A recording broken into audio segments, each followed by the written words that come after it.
Good morning. My name is Cristina Gamboa. I'm the CEO of the World Green Building Council, and I'm representing here almost 70 green building councils around the world with 37,000 members from the building construction industry, which are taking on calls to action and making a difference. As the chair of the session, thank you very much for the invitation. Very honored to be here. I'd like to introduce our fantastic panel for today. We have Myles Allen, Professor of Geosystem Science, Leader Climate Research Program, University of Oxford, Leader Climate Research Program and Coordinating Lead Author on the Intergovernmental Panel on Climate Change Special Report on Global Warming of 1.5 degrees in 2018. We have Paul King, Managing Director of Sustainability and Social Impact of Lendlease Europe. Louise Clarke, she's the head of Sustainable Places at Berkeley Group. David Baumforth, Executive Technical Director at Stantec, welcome. And Ben Golding, Director of Energy Efficiency and Local, Department of Business, Energy and Industrial Strategy of the UK government.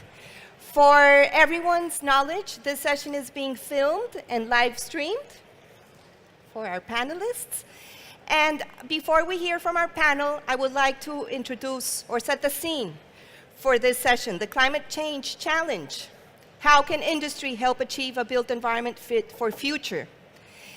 We're going to be looking at the end of the session for recommendations of how, from speakers and from the audience, on this way forward. Ideally, we're going to have 3 that we come up with by the end of the session. So, there are some stats which are basic here. 39% of global greenhouse gas emissions come from the built environment. And buildings are responsible for 39% of energy use and are responsible for those carbon emissions. There's an urgent need for us to take action to address those carbon emissions, 39% worldwide, associated with the buildings and construction sector. At the World Green Building Council, as I said, we have been doing calls to action, and our latest is Advancing Net Zero program, which is working closely to accelerate the uptake of net zero carbon buildings with our green building councils, their members, globally developing ways forward, tools, resources, and programs to build market capacity. We know we're asking for an incredibly challenging space of innovation, more systemic changes, from industry that we have never conceived yet. But if we don't set out goals, we will keep on the status quo. The Advancing Net Zero call to action calls for all new buildings to be net zero carbon by 2030, and the whole built environment to decarbonize by 2050. This year, the World Green Building Council is taking on another challenge, and we're going to start doing a call to action framework to address embodied emissions. Let's say that secret life of buildings, another part where it needs fuller disclosure for industry and a further work across the board, across sectors, to achieve high energy efficiency, include renewables, and find a way that we have, why not, a carbon positive future. The net zero carbon building, the Advancing Net Zero program, in particular in the commitment, we're going to hear from some speakers here. It's a global framework that promotes best practice approaches for those net carbon buildings that can be used or implemented in a local way that is relevant for every local reality. So it's flexible, it's relevant, and it's doable. And that's what we're proposing to industry. We're going to hear from the recent IPCC report the challenges that we have to decarbonize. But again, we thrive in challenges, and in challenges is where we find the opportunities to be the best industry can be. So we must ask ourselves, what roles can we play, individually, collectively, from the roles we have in our places we work, in particular about the possibilities and opportunities across sectors to contribute to one of the biggest challenges we have moving forward. So with that, I would like just to invite now our first panelist, Myles Allen, to tell us about a little bit of your response to what we have ahead. Sure. So I'm delighted you're here and interested in this very challenging area. I'm speaking to you as a climate scientist. Please don't ask me questions about buildings. That's for the other members of the panel. But I'm here to provide the context of this net zero challenge that we've just heard about from our chair. And if you want to sort of take away about this current state of play in global climate policy, we're hearing a lot about lofty ambitions, impressive aspirations, you might say, and seeing some very disconcerting gaps emerge on implementation. And that's an area where I think the built environment plays a key role to play in filling in those gaps.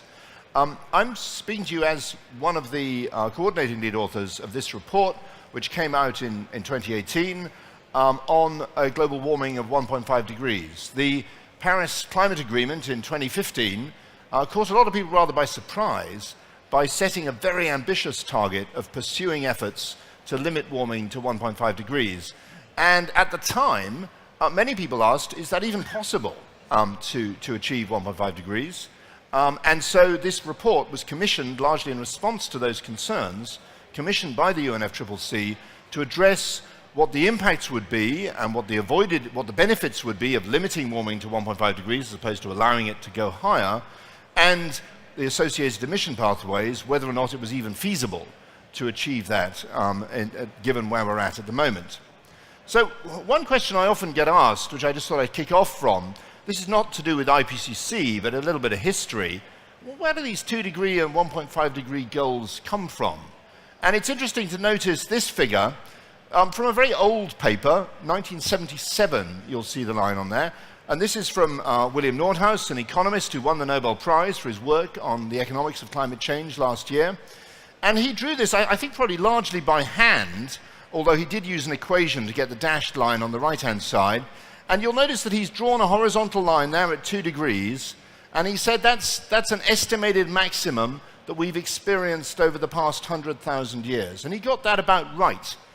He got more right there as well. If I show you what temperatures have actually done since 1977, and then slide that over to show you what it looks like on top of Bill Nordhaus's prediction, you can see that I'm a climate scientist. Climate science isn't that hard. It was possible to predict what's happening now back in the late 1970s at a time when global temperatures were actually going down. So this wasn't just an extrapolation of an existing trend. People understood, even in the 1970s, what was going on in the global atmosphere and how we should expect the global climate to respond. So a lot of people sort of like to talk about the uncertainties in climate change science, and there's an awful lot of uncertainties. But when you're hearing an academic talking about uncertainties, you should remember there's usually a research grant proposal somewhere in the back of their mind as well. There's some things about climate change that we really do understand, and why it's warming at the rate it's doing, and what to expect over the next few decades if emissions continue is one of them. So the first question I'd like to tee off on is the question of whether 1.5 degrees is already unavoidable. Many people reacted to the Paris goal as, that's ridiculous, we're already committed to 1.5 degrees. So are we? And I'm going to illustrate this with one of the key figures from the 1.5 degrees report in the summary for policymakers that we approved in Korea. Just focusing on where we are, that's the sort of left-hand side of this panel, temperatures to date. That shows you global temperatures over the past century and a half, since 1850. And you can see it sort of wiggles up and down, but the overall trend is clear enough. But the big question, of course, is why? Why is it warming up? How do we estimate how much of this warming is due to human influence and how much may be due to other factors, such as fluctuations in the power output of the sun or volcanic eruptions, and things that we know do have an impact on global climate. It's a commonly believed myth that the way we do this is to run large climate models. Actually, that's not true. The way we actually estimate how much of the warming is due to human influence and how much is due to other factors is actually to use the data itself and to compare the data with what we know the responses are to these different external drivers. So the external drivers we're interested in are greenhouse gases, of course, on the one hand, and other forms of pollution that are also associated with greenhouse gases, and also these solar and volcanic eruptions on the other. We have to take into account the fact that natural factors affect global climate as well. We know when these things will have caused warming or cooling, and you can see that's illustrated by these dotted lines here. But we don't know, a priori, how much warming they would have caused or how much cooling they would have caused. So very simply, we estimate that from the data. And we use the data itself to work out how much of this warming is due to human influence. And the headline result of this is that human-induced warming, what we've done, has now reached 1 degree, plus or minus about 20%, and it's increasing at 0.2 degrees per decade, plus or minus 0.1 degrees. So you don't need to be a mathematical genius, such as the one we have in the White House, to work out that we're likely to reach 1.5 degrees in the early 2040s at that rate, and we may reach 1.5 degrees a little bit earlier. We might reach it a little bit later. There's obviously some uncertainty in that, but that's the direction we're heading. And this is not a model-dependent result. This is something you can't really avoid, given what's happening in the world to date. So, what does that mean? And one of the key issues we were asked to address in this report was whether there was really any benefit in limiting warming to 1.5 degrees as opposed to allowing it to rise, continue to rise up to the old target of 2 degrees. There's a huge amount of material in the report on impacts of climate at different levels. I thought I'd just pick out one which shows the economic impacts of 1.5 degrees warming versus 2 degrees. And the map here, which you see, highlights the countries in the world that would be adversely affected, significantly adversely affected economically, by a further warming of 1.5 degrees relative to today. So these are countries that are going to lose anyway, even if we limit warming to 1.5 degrees. And if you add up all those impacts, it comes to some percentage points of global GDP by 2100. If we allow temperatures to continue to rise to 2 degrees, you see many, many more countries are significantly adversely affected. Interestingly, you do see some countries coming through here that appear to benefit from a little bit of extra warming. We can't get away from that.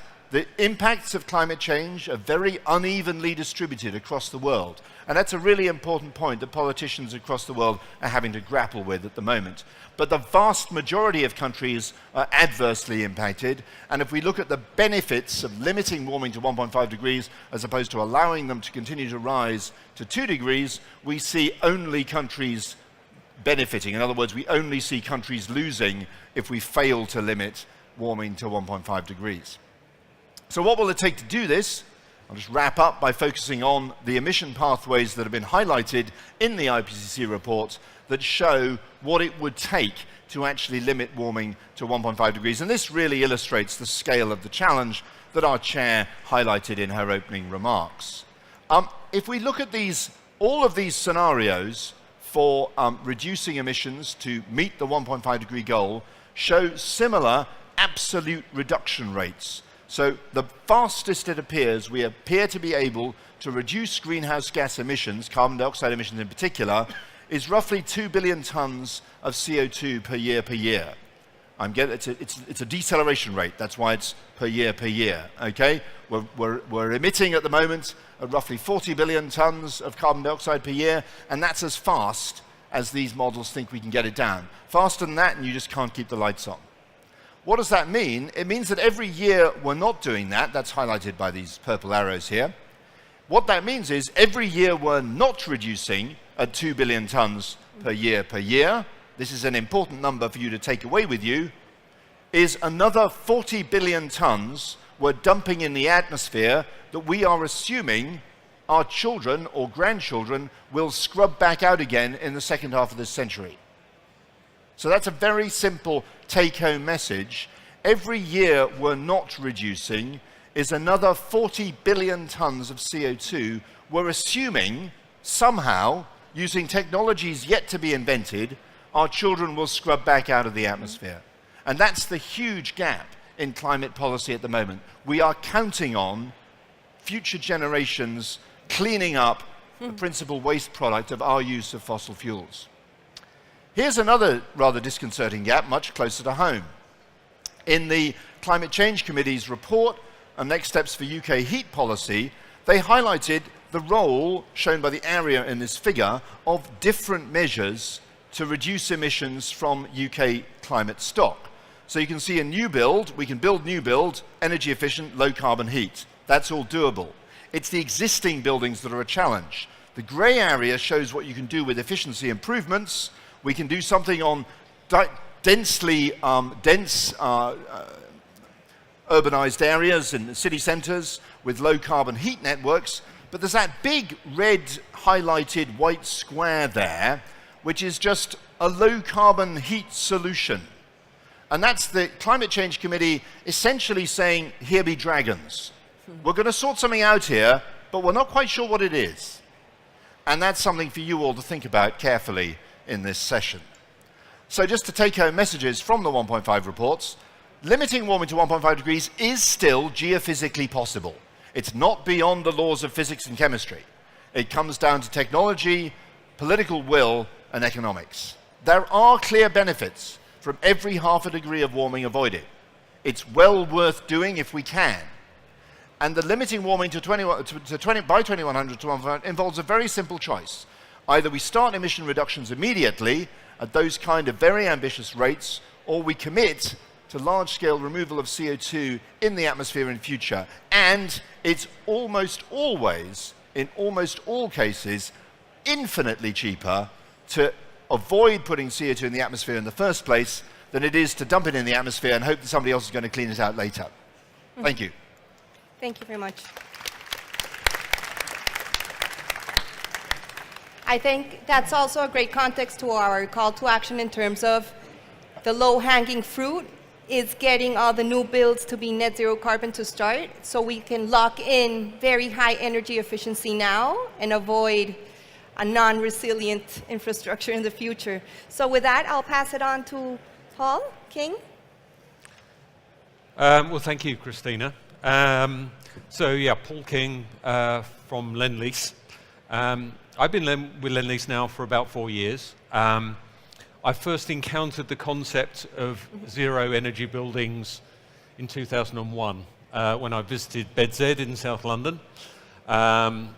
Some of you in the room are very familiar with that project. There are certainly people in this room who have been working on this topic of zero energy buildings for at least 2 decades, and probably significantly more in some cases, which, going to the point of the urgency of action, really begs the question, what the hell have we been doing for the last 2 decades? And we really ought to be a lot further on than we are. I just want to share a few sort of insights into where Lendlease is. I joined Lendlease after 20 years working in not-for-profits and campaigning in this space because I was convinced that Lendlease was committed to doing what it could on this and the broader sustainability journey. Back in the 70s, the founder of Lendlease was talking about the importance of the company making as much of a difference with regards to the environment and its social impacts as its financial and economic ones. So it's been thinking about this business for a long time. A few years ago, Lendlease committed that all buildings that we had direct control over would be zero carbon by 2050. Now that's all well and good, but we also know that it's not enough, fast enough. So we've been doing a bit more than that. The image on the screen is a development in Sydney. Lendlease works out of Australia, where the company is headquartered, works across Asia and Europe and the Americas. The image that you just saw of a project called Barangaroo was one of the first to sign up for the C40 Climate Positive initiative, where we developed in partnership with the C40 a plan to ensure that that development was net positive in terms of carbon emissions in its first full year of operation. There are 2 other schemes in our portfolio that have similarly signed up to that commitment, and the one closer to home is the one you can see here with this aerial sort of master plan shot of Elephant Park in Elephant and Castle, Zone 1, London.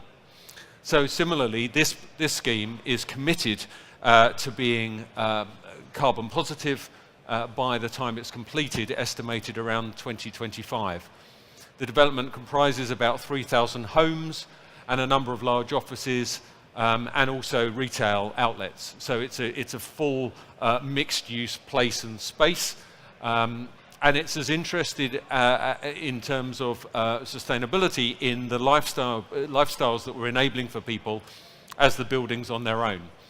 Lendlease's vision is to create the best places, and I always tag on to that, fit for the future. They can't be the best places unless we're enabling people to live sustainably for decades to come. So the big challenge for us is to how do we think now about putting in place the infrastructure, the enabling infrastructure to give ourselves some comfort that people are going to be able to live sustainably in these places for many years to come. It's one of the reasons you see a lot of greenery in here, quite apart from the target to increase biodiversity in terms of a net effect over the life of this project. It's also about obviously tackling the heat island effect and creating a more resilient place that can adapt to the inevitable effects of climate change, as well as mitigating some of the worst extremes of that.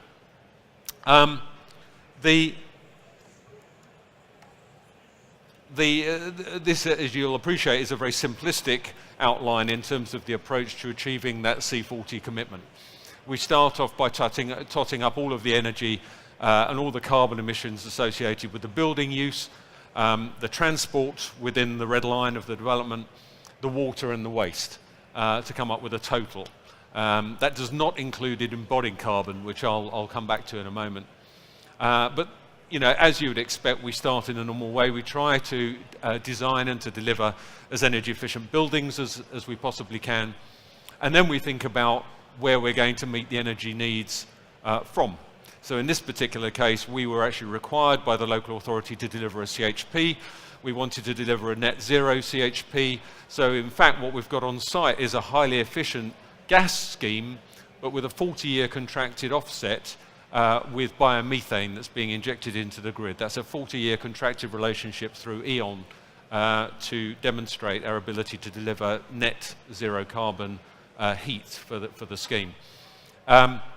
We then supplement that with on-site renewables, solar and other technologies, and ultimately we'll have some residual offsetting to do, which will be as little as possible.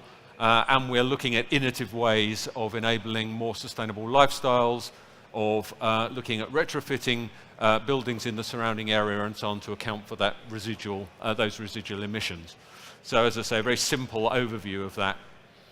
More widely, and I know I shouldn't stray too much into the residential space, which another colleague's going to touch on in a bit more detail, but we've been tackling how we deliver more energy efficient and towards zero carbon homes for a number of years over a number of different schemes. I haven't got time to go into all of these, but you can see the general trajectory leading to what we are now comfortably describing as zero carbon buildings, albeit that we are looking at the operational energy use, again, not the embodied in most of these schemes. A good example is these, what we called future homes, a terrace of houses, 3 and 4 bedroom houses in Elephant Park. These are actually the first passive houses to be delivered in Zone 1, Central London. And they also do take a step into the space of our efforts to tackle embodied carbon. These are structurally built out of CLT, cross-laminated timber, which, as some of you will know, is in effect a carbon-positive material because it absorbs more carbon in the growing of the timber than it expends in the production of the material. And that's a technology we've been investing in for some time. And what we're also doing in these homes, because we've sold some of these homes and we're renting some of these homes, we've now got an intensive monitoring strategy underway to actually look at the performance of these homes in use, which again I'll touch on very quickly in a moment. Another building, we build buildings for other people as well, so this is actually the construction of Google's new headquarters, which we are leading in King's Cross. This building, if you're not familiar with it, will be the equivalent of the Shard lying on its side. It's an extraordinarily large building. It's targeting BREEAM outstanding rating, and it is extensively using cross-laminated timber. And in fact, at one point, we were outstripping supply of FSC certified cross-laminated timber from our suppliers in Sweden, and they've actually had to increase certification to meet the targets, which is an interesting issue in its own right. This is another building we're building at the moment in our development international quarter, London in Stratford. This is also targeting BREEAM outstanding, currently modelled energy reduction of 32% over the current building regulations. We'd like to go further. There are certain constraints, again, that I won't get into now because of time, but we're continually trying to push the envelope in delivering more energy efficient buildings. This is another one which is required to be plugged into the CHP that already exists around the Olympic Park. Oh, I seem to have lost the slide. Never mind. The slide that I was expecting to come up next, which isn't there, was referring to a project that we're part of, which is being led by the Better Buildings Partnership, which is looking at design for performance. Because we all know, or many of us know, that you can have wonderful design aspirations, but the reality when we occupy buildings is often very different. Certainly when you compare the EPC on a building with the actual energy use in a building, we know that typically it will use probably 2.5 times as much energy. And that's a combination of the fact that the EPC, of course, only measures certain elements of energy use, but also the translation of design into the actuality of a building. So we're part of a pioneer group that from scratch is designing buildings with a commitment to measure and translate the designed energy performance into the reality of the building, which we hope will facilitate an industry-wide scheme, not unlike the neighbours scheme that's already well established in Australia around the actual operational energy performance of buildings. I think the only other thing I'd say, given time, is that we are actively looking at, and we're working with the Green Building Council, both at the world and the UK level, to further develop our understanding of what a workable definition of zero carbon is. We believe that we should be pursuing a whole life definition, that we should be going beyond regulated energy as it currently is to looking at embodied carbon as well, and we're exploring that on a number of our projects. But also, in our pursuit of creating places that are fit for the future, we do also, of course, have to think about climate resilience and therefore the adaptability of our buildings to what is already going to be an inevitably changing climate. I'll stop there. Wonderful. Wonderful work, Paul. Thank you. Thank you. Yeah, so I think key takeaways, it's about those leadership projects that also build in how to track operational carbon, understand beyond great design and future-proofing how they will perform in the longer term, and how do we develop that idea to get more people on board and tracking progress and knowing where we're heading with this innovation and great work. So I'll hand it down to Louise Clarke, Head of Sustainable Places Berkeley Group. Welcome, Louise, to the Space and Future Build. Great, thank you, Cristina. So today I'm going to talk about what the Berkeley Group have been doing around climate change and to give you a bit of an overview on the work that we have been doing around net zero carbon homes. So the Berkeley Group is currently creating 10% of all London's new homes. We also are working in the southeast and have recently opened a division within Birmingham. But we're more than just a house builder. We're about creating great places, and we want to create places where people can live and enjoy life. So this means thinking about the places between the buildings as well, thinking about the parks, the street layout, the public realm, and ensuring that there is detail in the homes that we create. But talking about climate change within the Berkeley Group is we always think about both mitigation and adaptation. So within the Berkeley Group, we consider our long-term operational impacts, and we have a number of commitments around ensuring that our impacts, we become a carbon positive developer. But today I'm going to talk about our impacts within the homes that we are creating. So for our developments, we want to ensure that we create and reduce that impact, but also we need to design for the extreme weather events that are going to occur. As Paul said, adaptation is key, and we need to create the built environment that is fit for the future. Often, energy and carbon are the things that are spoken about when we talk about climate change, but adaptation is really important, and it is paramount that we think about that as well. So, Berkeley Group have made a number of commitments around climate change. We've been working on it for over a decade now, and in 2007,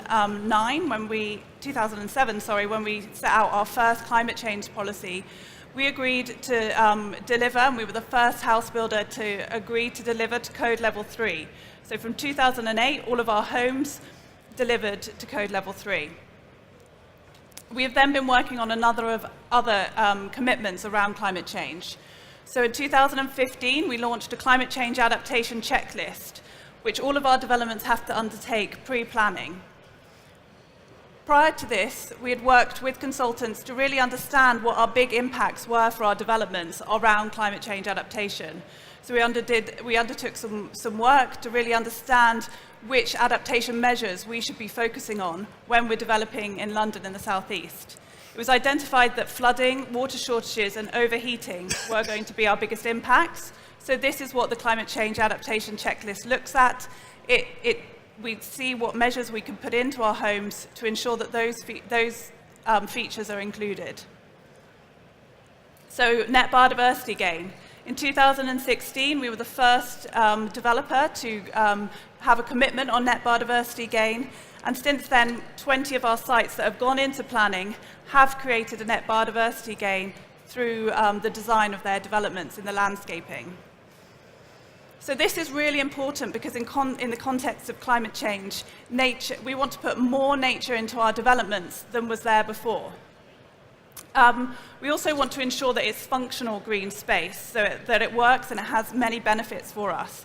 This includes reducing flood risk, cleaning our water, and cooling the local environment. As we see more extreme weather, nature and biodiversity will play such a significant part in helping us to adapt. So that's why we must think about climate change adaptation and net biodiversity gain. Thermal comfort. In 2017, we launched our overheating risk assessment to undertake pre-planning, which each of our developments does to understand what their risk to overheating is and how they can reduce that risk. We then set out a number of measures that they can take to reduce the overheating risk, such as undertaking more significant dynamic thermal modelling. And now on to net zero carbon homes. So before I start, I'd like you to think about a home. Get an image of a home in your head. Now, I imagine most of you have thought about a traditional two-storey terraced pitched roof house, because when we speak about homes, that's what most people in our country think about. But when we're talking about net zero carbon homes, I want you to think about buildings like this picture, which is one of our Riverlight developments. We need to also think, how do we create net zero carbon homes in our towns and our cities in apartment blocks? So, why 2030? The reason that we have set our commitment to operate net zero carbon at 2030 is because the Berkeley Group always takes a long-term view on our developments, and we want to make sure that we're creating the right energy for our developments to operate at zero carbon by 2030. And at the moment, there is a lot of uncertainty around the energy mix, and it's causing a lot of issues to understand what technology is right. There are a number of factors that are occurring. So currently, the grid is decarbonising at a faster rate than we were expecting. Policy is changing, such as the London Plan. And also, the Committee on Climate Change report is suggesting that all new homes should not connect to the gas grid by 2025. This is a lot of uncertainty for us as developers. And it means that we're not sure what the right technology is and how we can make sure that in the long term we're putting in the right solutions for our customers. So in recent years we have been putting in combined heat and power, CHP. But this is no longer a favourable technology because of its intensity and connected to gas, also because of its air quality. So we have been putting these into our developments, and now that technology is not the best technology going forward. So we don't want to make those mistakes again. We want to think about the long term and understand what the right long-term solution for energy is, rather than thinking about what will be policy compliant now. So this is why we focused on 2030. There are two things that we are really looking at within the Berkeley Group, and this is the building performance and energy demand. And I'll briefly speak to you about a few examples that we have been doing. So this is our factory that the Berkeley Group is currently building in Kent. And the importance about this is that this is helping to improve our energy performance. So the factory is being built, and because it's off-site manufacturing, it enables us to get more precision manufacturing. So we're currently undertaking some work to understand the energy performance of the products that are being produced by the factory. And it's in its very early stages, but it's demonstrating that in a factory environment, the thermal performance of the product is much better. So this is something that we can help to increase the building and the performance gap in the future, is off-site manufacturing. Then energy demand and storage. So at Kidbrooke Village, we are working with E.ON, and we're trialing new technologies. We have installed photovoltaic balustrades and a canopy that captures the sunlight. There's also a battery which is stored outside the property next to the bin stores. And this allows us to understand how we can manage that demand in our homes a lot better. The battery can then connect to your electrical car and power your car, or it can help to power the heating and the hot water. E.ON have also developed a smart device for the home user so that they can control and manage all of these devices from an iPad. This technology is still being developed, but it will allow our customers to have much better understanding of their energy use, and they will be able to manage their demand. So demand management is going to be really important, and we need to manage the peaks within our energy usage across daily usage. Currently, we are designing our energy infrastructure so that every house can have its heating on and its hot water on at the same time. Now, the problem with this is that it means that we're oversizing the energy infrastructure that is going into our homes. And really what we should be doing is designing for general demand. So demand on a day like today, where the heating is generally quite low, a day in the summer, a day in the autumn, rather than really designing for those peaks of extremes in weather that happen maybe in the winter when it's -5. They are only going to happen a few times across the year. So really we need to understand and design for the normal use rather than the extreme use. And that's why energy demand is going to be really important in the future. So we need to understand how storage, battery and other storage can work. So finally, Berkeley Group is about developing homes that are quality and that we create great places. We want to create a built environment that is fit for the future, that must mitigate our impact, but also ensure that we create resilient places where people are at the heart of the design, so that we create places that promote health and well-being, access to nature and community. So this is all about placemaking. Thank you. Thank you. Thank you, Louise, so much. Let's move on to David Baltham from Stantec. Okay, good morning, everyone. I'm not going to talk today about all the things we're going to do in the future. What I wanted to talk to you about this morning is an example from the infrastructure sector, and we in Stantec work in the water and environment infrastructure sector. I wanted just to share some lessons with you about what we've actually achieved. And what we've actually achieved in that difficult red box you have up, which is working with the existing infrastructure, and how we can reduce the carbon requirements there. That's just one of the key lessons from that. The first is that if we actually make carbon reduction a key driver of projects, we can really make some progress. Typically, we can deliver more than 40% embodied carbon and a reduction of more than 25% in operational carbon compared with a traditional scheme. So if we focus on the carbon reduction, we really can make progress. But you can only do that if you actually can measure the carbon in there. Because if you can't measure it, you can't manage it. Now, we would never dream of, in our industry, or in any industry, of delivering projects without working out what they were going to cost. What would be the whole life cost? And yet, we move ahead with projects, and we don't do the same with carbon and then we're surprised why we're not making any progress. Now, there are tools available to do all of this stuff in infrastructure. Embodied carbon, operational carbon. If you want to learn more about it, go to the ICE stand, find out about their knowledge hub, because we've worked very closely with the institution and made some of these tools of our knowledge available so it can be more widely used in the industry. Carbon reduction has to be a need to have, not a nice to have. The problem at the moment is it's too much of a nice to have. It's a future aspiration. We need to be delivering it now, not by 2030, now. And it's possible. There have to be appropriate incentives in place. You know, none of us work in this industry because we just like working in the industry. We do it to make money. Whether it's income for ourselves in terms of salaries or it's profitability for our shareholders, that's what we're in the business for.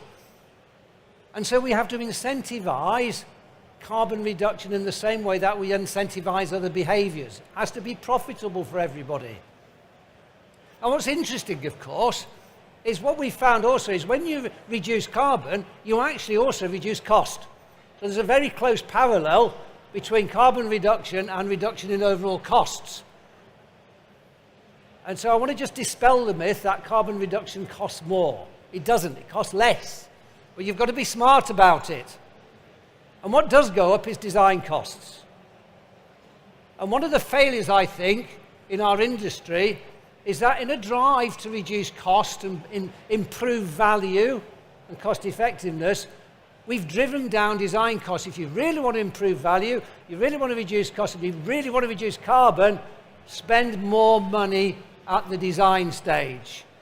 And that money goes on good data and sound science. We cannot do this if we don't really nail the problem in the first place.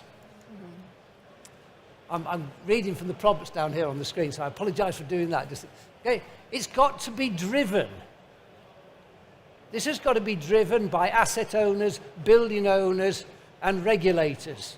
It's very good to have, we've got Lendlease here and some of the key property owners, because at the end of the day, they're the clients that drive this. So it's got to be driven from that front. And regulators and government have a place. I have to say, in my personal opinion, that I think we've fought shy of regulation too much in recent years. A bit of good, targeted regulation from government and from the regulators that regulate the infrastructure business would actually be quite welcome in this respect. It would really, really help. And finally, our different infrastructures don't exist in isolation. One of the things it's really quite challenging to get a handle on is how do all the different infrastructure sections fit together? What is the big picture? How does water supply sit with energy? How does energy sit with buildings? How does buildings sit with transport? How does that all work together? Because a lot of the carbon reduction can be delivered through much better interdependency management, much better understanding of that. If we could get wholesale low carbon energy, that would solve half the problems of reducing carbon in the water sector, for example. And that's a tricky thing to do. It is not easy, but it is doable. Thank you. Wonderful.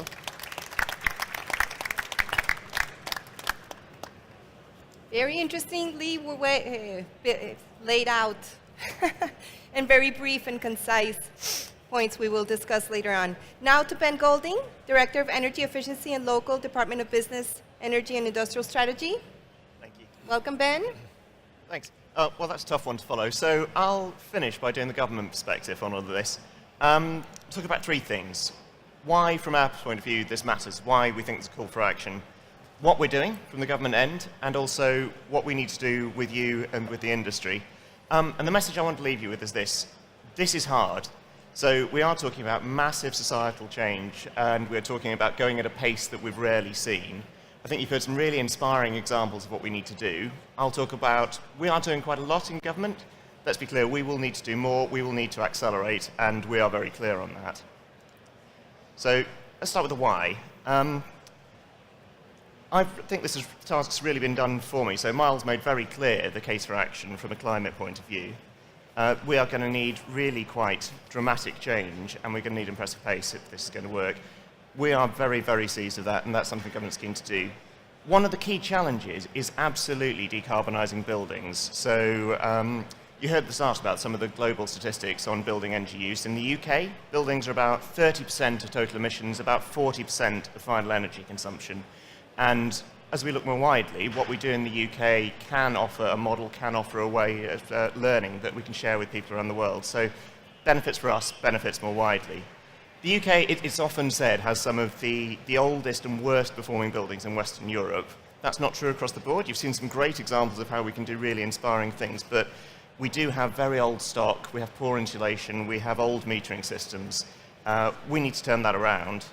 So last year, the Prime Minister set out the launch of the Buildings Mission, which sets what we think is a pretty stretching target to halve the energy use of all new buildings by 2030 and also halve the cost of getting retrofit to the same standard by the same date.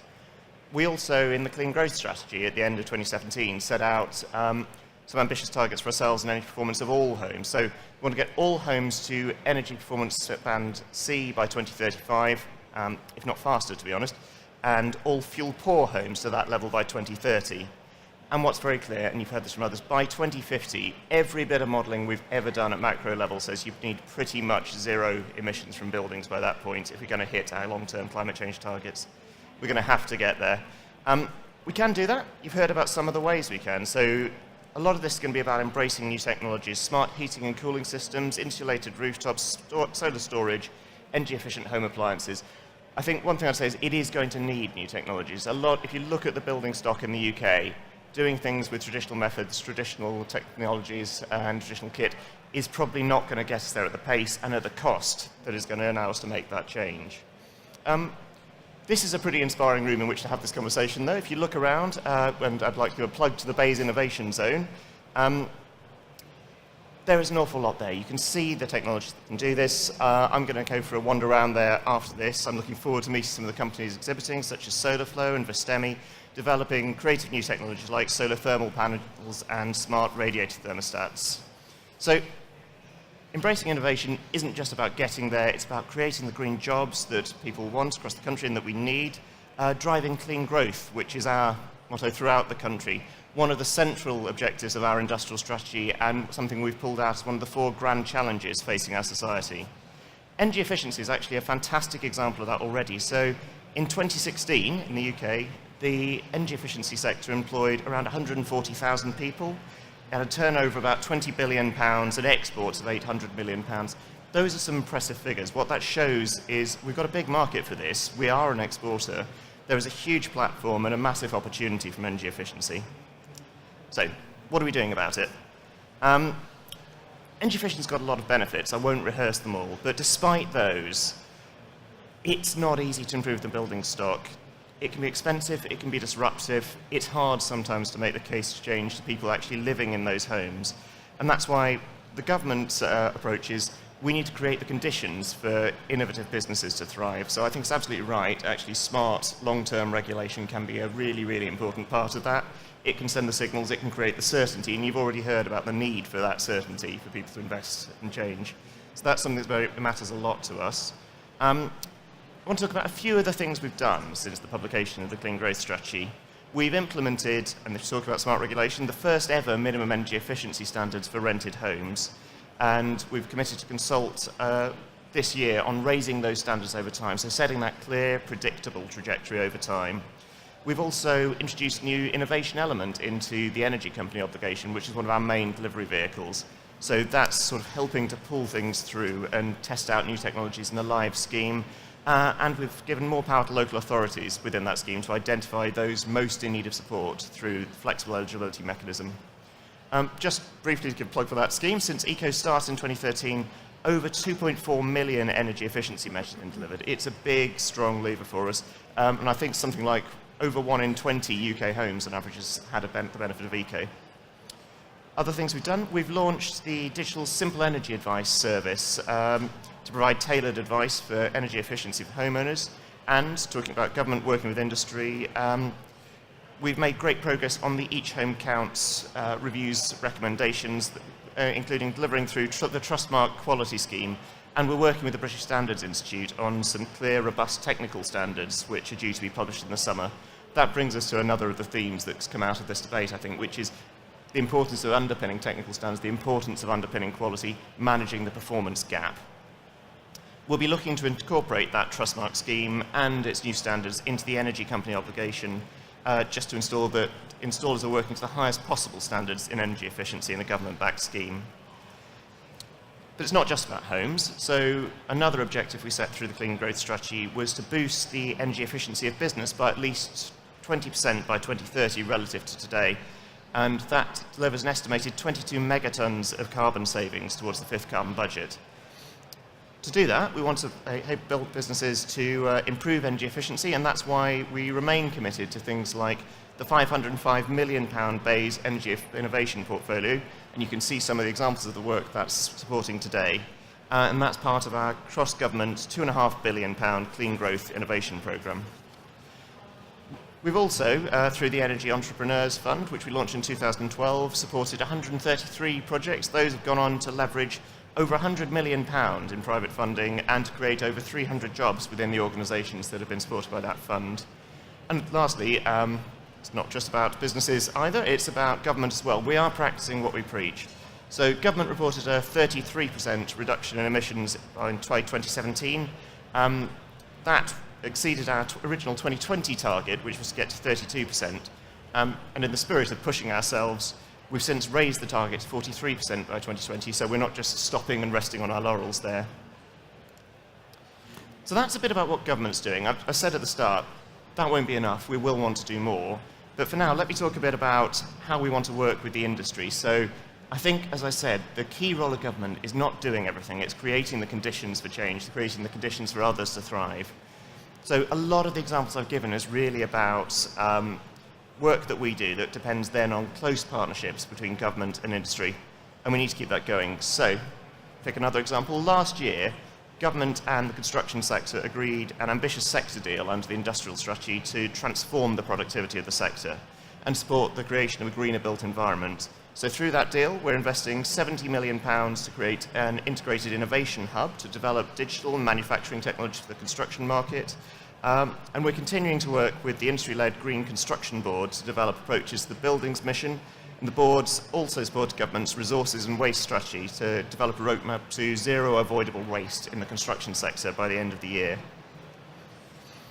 By investing in modern methods of construction, we'll get homes built quicker, lower cost. I think it's absolutely right. We've heard about things like the importance of off-site manufacturing. That will be one of the key changes, I suspect, in the way that homes are done.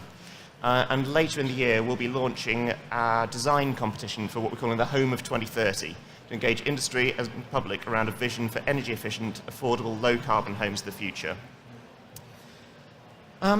Alongside the Clean Growth Strategy, we did a number of things, one of which was a call for evidence on building the market for energy efficiency, particularly focused on the business sector. We'll shortly be publishing an action plan that will set out how exactly we propose to do that, how we create the conditions for that market.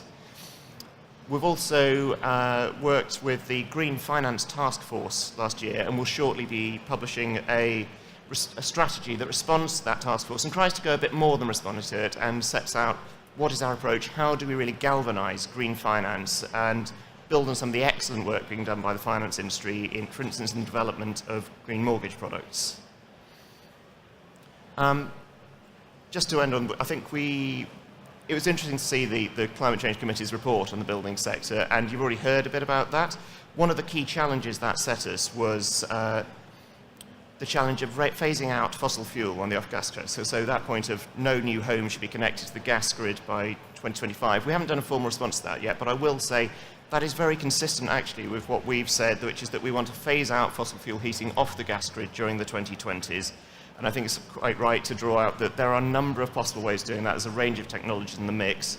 We will want to work with industry, we will want to fund innovation to help assure that. And later in the year, we'll be consulting on the best way of doing that to bring about the fundamental shift away from high carbon heating. And of course, to highlight the last opportunity, by 2030, we'll be constructing around 300,000 new homes every year. That's 300,000 opportunities to install modern, low-carbon heating technology and at ultra-high energy efficiency, which keeps the UK at the forefront of the global heating market. So I'll stop there, but I'll just end where I started. This is really difficult. None of this is easy. This is fundamental change, and it is absolutely something we need to do in partnership. Thank you. Thank you.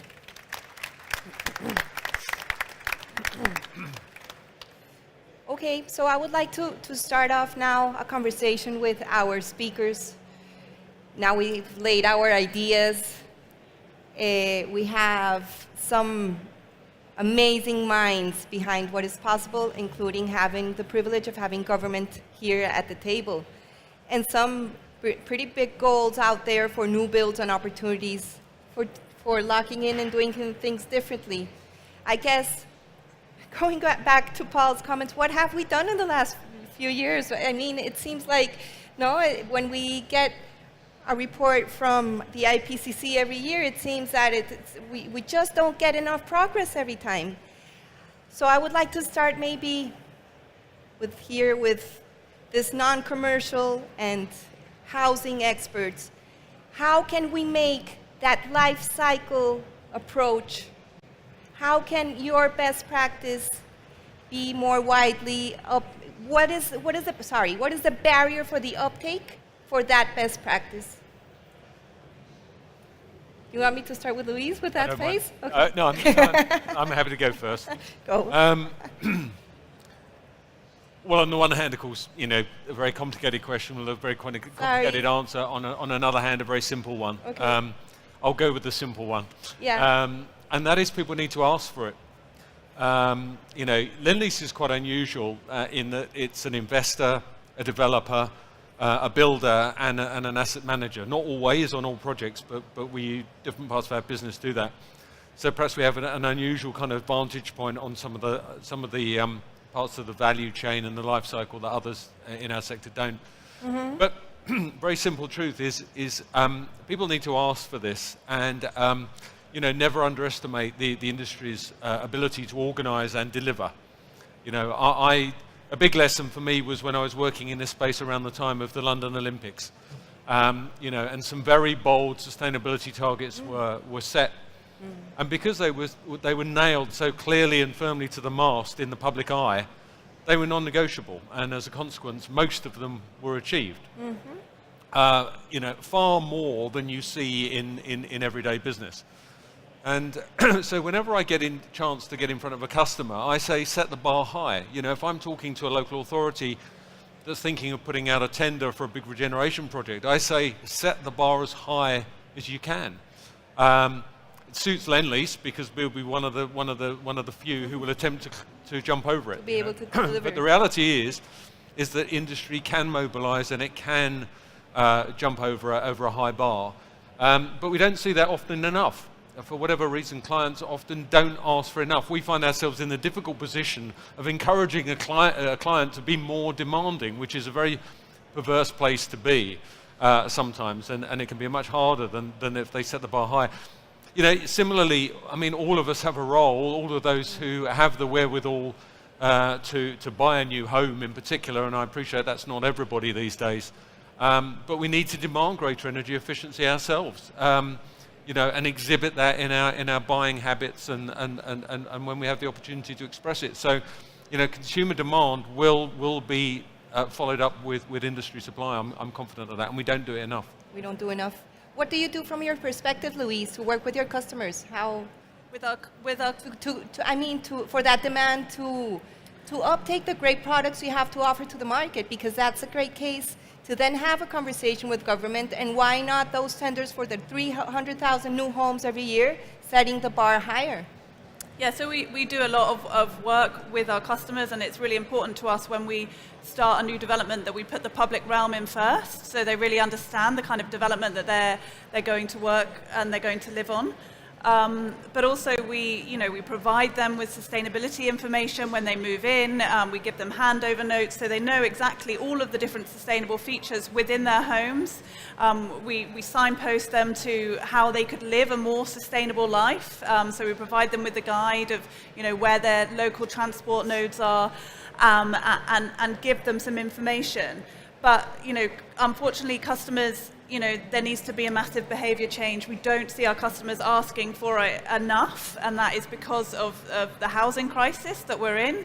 Sustainability just isn't up there with the demand that is needed for new housing. So it is a very difficult space that we're in, but I think, we need to create more accountability for other house builders and make sure that they are creating better standards and they are delivering on them. Mm-hmm. Okay, great. So maybe I would go back to Ben, and how could you maybe in those challenges you have ahead? I mean, the Clean Growth Grand Challenge mission for having energy use by 2030, right? How can you work better with the private sector beyond the competitions to improve, let's say, a little bit more of that ambition now and work with customers so they understand what they're in, that this is a different, more resilient infrastructure, as David's term.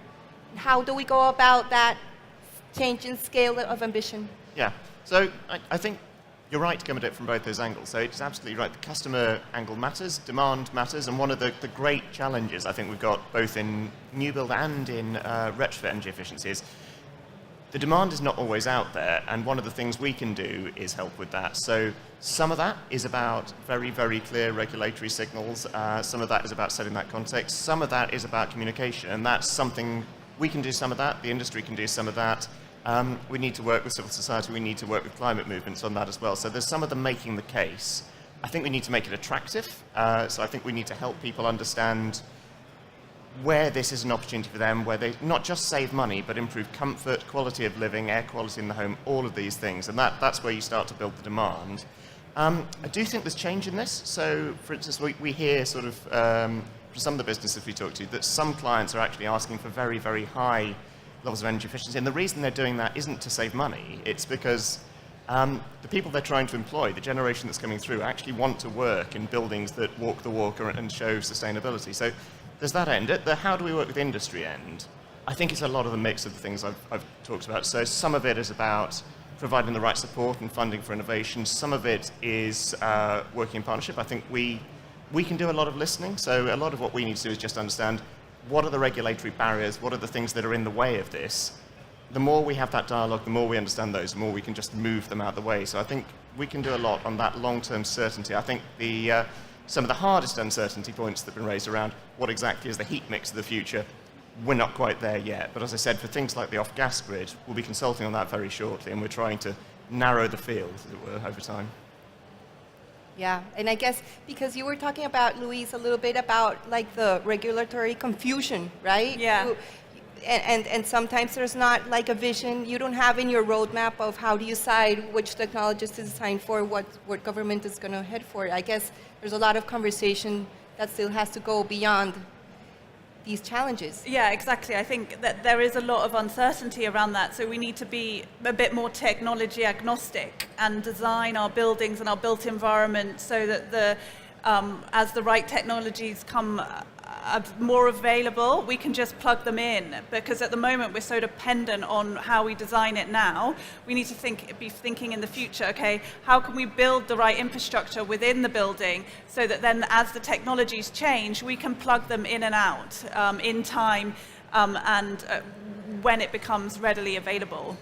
Can I just Yes, add sure. just to add a comment on that? I mean, I completely agree, and I think one of the things I suppose I've learned in the space is that, you know, certainly regulators, I think, need to focus on driving the outcome, avoid prescribing technologies, Yeah. because No recipe government typically needed. is not well placed to gaze into the crystal ball and determine which are going to win out. And we've seen some of the perverse consequences of over-prescription. Some people will remember a thing called the Merton Rule, and the sons and the daughters of the Merton Rule had some unintended consequences. You know, some of the prescription of CHP, as you said, has had unintended consequences. Yeah. And I think what we need is a very, very clear regulatory signal towards an outcome in terms of carbon reductions. A vision of performance. And then encourage the industry to innovate, to find the most cost-effective solution. David. Yeah, I absolutely agree about this being driven by the client. But I think there's an interesting question about who our clients are. Because actually I think our clients are sitting in the audience. that the public, they use our infrastructure systems, they live in buildings, they work in buildings. Do you guys make decisions based on carbon or something else? How did you choose your mode of transport to get here? But it wasn't on the basis of its carbon emissions this morning. And even if you wanted to base it on the carbon emissions, you wouldn't have any data there to be able to make a sensible choice. So the first thing perhaps we could all collectively do is to, and maybe really backed by the government here, is to produce some objective data on carbon emissions for the different infrastructure sectors, for the different building companies that put up new homes, for the different people who provide the properties in which we work, and then we might at least have the opportunity of making some real choices in life. Because when we look at some of the key changes that have gone on, I'm a great believer in looking back and learning lessons from what has changed. You know, the no smoking regulations, how did that come about? Do you know that came about from education in primary schools? Young people drove that change. Look at the recent demonstrations on climate change. It's coming. But we're not facing up to it. We're not providing the right information. We're not providing the data. We're not doing things consistently. Come on, guys, let's have some regulations and let's have some data. Let's publish some facts. Let's get the public interested in this. Ben? So I've got to come in on that. Well, I want to go back to you. I absolutely agree with all of that. So let me start with the regulations point and let me go to the data point. On regulations, it's absolutely right. Government has a terrible track record of picking particular technologies. We get it wrong consistently. To be fair, the wider picture, most people get it wrong because technology changes fast, and it changes really fast in this sector. I mean, walk around the room, it is changing. So we do need to set long-term consistent regulation. It does need to be outcome-based. That is absolutely the space we're in. I think there is no point us trying to predict exactly the solution. What we need to do is create the space that sort of makes it possible to be ambitious, forces people to be ambitious, but doesn't say you have to do it exactly this way. That's how we get investment, that's how we get the change. Data, yeah, absolutely. This is actually quite a data-rich sector we work in, but it's not all out there and it does need to improve. So smart meters are an obvious opportunity in both the domestic and non-domestic sectors. I think that we're in the foothills of really what we can do with that. So those are being rolled out. That will create a wealth of data. And I don't think we've yet seen what it can do, but we're looking at interesting things like if you combine that smart meter data with temperature data for the building, you can start to get quite an interesting real-time look at what the energy performance of a given building is. And you start to look more at the outcome more directly than relying on sort of modeled data all of the time. We've seen some things happen off the back of data being out there. So we saw new products in the financial sector. I mentioned green mortgages. Some of that is off the back of use of EPC data that's gone into the public domain. Data matters here. We're also doing things to work with business. So we've got our streamlined energy and carbon reporting regulations kicking in on the 1st of April. Part of that is about clarity of reporting, about simplification, and it's about that point you heard from the panelists earlier, what gets measured gets managed. So I would absolutely agree. Data matters. We need more of it out there. We are committed to being as open as we can, and we're very keen that we see more of that. So I would like to start closing this panel with where we started. Data. Sure, but data matters. Let me just phrase this, Ben, a second, and it's we're heading toward the September UN Secretary General's Climate Summit yet again, with another debate about peaking emissions by 2020 is critical point now. It's not even 2030. And World GBC's call to action is 2030, and that might not even be enough, let's say, but from a sectoral standpoint, it may be a contribution. We're going to see innovation from scientists and the need for innovation in an unprecedented rate to deal with the emissions if we don't peak and start reducing emissions. What do you see the role of the IPCC going forward for us to react quicker? Well, obviously, the scientific community can provide the data, the engineering community can provide the solutions, but ultimately you need structures in place that the data can be acted on. And I think just one potentially positive trend, perhaps I can just leave you to think about, is the evolution of the emergence of new ownership models of infrastructure and the built environment, as pension funds in particular are starting to look around for what on earth to do with all their money. So a lot of these discussions about where are we going to find the money to do all this, there's almost too much money in the world when you talk to some people about the challenges of investing at the moment. And of course, there's an interesting question there. If a pension fund is buying an asset, they're investing for the long term, they've got an interest in looking at the potential downside risks of owning an asset that won't work in a net zero world. So one of the very positive developments over the past few years since Paris has been increasing engagement of the financial community in the whole climate change risk issue. The Task Force for Climate-Related Financial Disclosures is one example to think about. It's not something perhaps that the built environment is typically so engaged with, but I think that is something that, I'm hoping many of the speakers here, many of you are thinking about how, I imagine most of the people in this audience are probably the sustainability officers or whatever in your group, but how is your CFO going to start thinking about this as a potential downside business risk if you're left with a bunch of assets that just aren't fit for purpose in a net zero world, and move it up the corporate agenda that way? So that would be my sort of positive note on which to end this rather gloomy discussion. Yeah, exactly. So I have the role of saying 3 recommendations from this panel about this topic, and I would like to propose that it's 1, getting the financial sector or investors interested in those high best-in-class portfolios that now are net positive or zero carbon at least. 2nd, involve consumers in the discussion. How do we incentivize better demand and more informed decisions? Maybe policy that is outcome-based and also incentivizes different behaviors would be a great asset and conversation with industry. And I guess also taking it a little bit from your one-slider, which I loved. That's like a PowerPoint diet. I loved it. Also getting back to concrete data and information to drive better decisions going forward.